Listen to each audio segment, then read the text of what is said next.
एक बार ब्रह्मा जी और विष्णु जी में विवाद हो रहा था कि दोनों में कौन श्रेष्ठ है।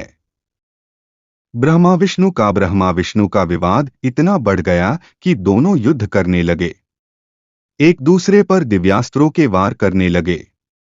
दोनों देवताओं का युद्ध देखकर अन्य देवता घबरा गए। सभी देवता शिव जी के पास पहुंचे और देवताओं ने शिव जी से कहा कि आप इन दोनों को जल्दी रोकें, वरना सृष्टि के लिए संकट खड़ा हो जाएगा।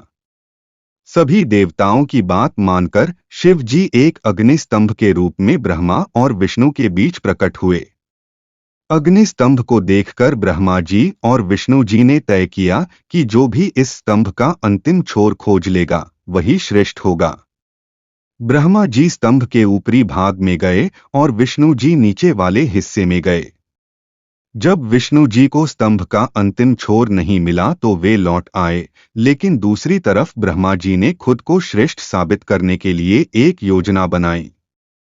ब्रह्मा जी ने स्तंभ में केतकी का एक फूल देखा। केतकी के फूल से ब्रह्मा जी ने कहा, तू मेरे साथ बाहर चल और बाहर निकलकर बोल देना कि मैंने इस स्तंभ का अंतिम छोर खोज लिया है। केतकी के फूल ने ब्रह्मा जी की बात मान ली। स्तंभ से बाहर निकलकर केतकी के फूल ने झूठ बोल दिया कि ब्रह्मा जी ने इस स्तंभ का अंतिम छोर ढूंढ लिया है। जैसे ही केतकी के फूल ने ये झूठ बोला, वहां शिव जी प्रकट हो गए। शिव जी ने ब्रह्मा जी के झूठ को पकड़ लिया था।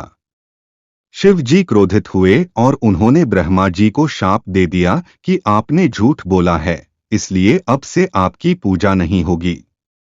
विष्णु जी ने शिव जी शाप वापस लेने का निवेदन किया तो शिव जी ने उनकी बात मानते हुए कहा कि अब से यज्ञ में ब्रह्मा जी को गुरु के रूप में स्थापित किया जा सकेगा।